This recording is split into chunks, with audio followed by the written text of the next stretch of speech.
Goeiemôre almal, Vrydagoggend, vandag is dit die 12de Junie, dit is die jaar 2026, se lieflike dag geskenk deur Abba Vader, aan ieder en elkeen van ons. My naam is Sonja Gerwel, vanoggend wil ek sê, bemoedig mekaar. Nou, ons het so baie te doen met sterftes en mense wat doodgaan en party lê siek in die bed en het jy regtig reg gemaak met die Here? Sou jy sterf vandag, want wie van ons weet of ons môreoggend gaan wakker word vir 'n nuwe dag? Het jy vandag reg gemaak met geliefdes? Het jy iemand bemoedig en vir hulle gesê, iemand wat dalk 'n bietjie down and out is, en ek was vanoggend baie bewoe in my tyd met die Here, en ek het gedink aan elke persoon wat, jy weet, jy is kind, jy word gebore, en dan word jy groot, en dan raak jy verlief, en dan trou jy, en dan het jy hele kinders, en dan kom daar 'n dag, dan is daardie persoon nie meer daar nie. Die bed is leeg, en dan is daar eensaamheid en hartseer, en jy is sommer maar net nie lekker nie, op 'n lekker plek nie. Maar vandag wil ek jou bemoedig uit God se woord uit. 1 Tessalonisense 4, hier vanaf vers 13, en ek gaan ook 1 Tessalonisense 5 vir ons voorhou.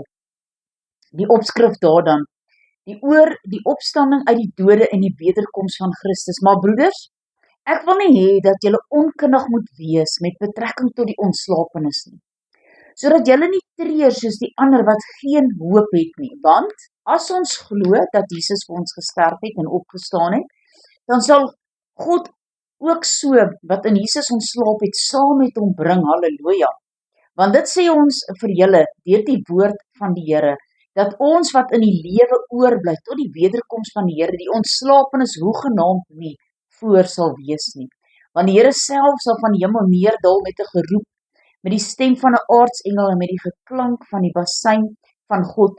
En die wat in Christus gesterf het, sal eerste opstaan. Daarna sal ons wat in die lewe oorbly, saam met hulle in wolke weggevoer word, die Here tegemoet in die lug. So sal ons almal dan by die Here wees. Halleluja.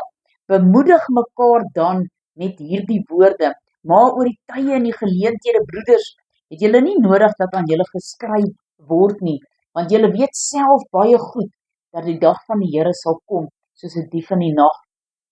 Want wanneer hulle sê vrede en veiligheid, dan oorval 'n skielike verderf hulle soos die barensnood 'n swanger vrou, en hulle sal sekerlik nie ontvlug nie. Maar julle broeders is nie in duisternis nie, dat die dag julle sal soos 'n dief oorval nie. Julle is almal kinders van die lig en kinders van die dag. Ons is nie van die nag en van die duisternis nie. Laat ons dan nie slaap soos die ander nie, maar laat ons waak en nugter wees. Want die wat slaap, slaap in die nag, en die wat dronk word, is in die nag dronk. Maar laat ons wat in die dag is nugter wees met die borswapen van geloof en liefde aan, en as 'n helm die hoop op die saligheid. Halleluja, dankie Abba. Want God het ons nie bestem tot toorn nie, maar om die saligheid te verkry deur ons Here Jesus Christus, wat vir ons gesterf het, sodat ons, of ons waken of ons slaap, saam met hom kan lewe. Daarom bemoedig mekaar en bou die een die ander, soos julle ook doen. Halleluja, kom ons bid saam. Almagtige God en Hemelse Vader, Here, dankie dat u woord bemoediging is vir ieder en elkeen van ons, dat ons mekaar kan bemoedig in tye van benoudheid, in tye van swaar kry, in tye van smart. Is daar 'n gedeelte in die woord wat ons bemoedig en sê, weet ja, jou geliefde het nou afgestaan, maar hier is 'n belofte van God.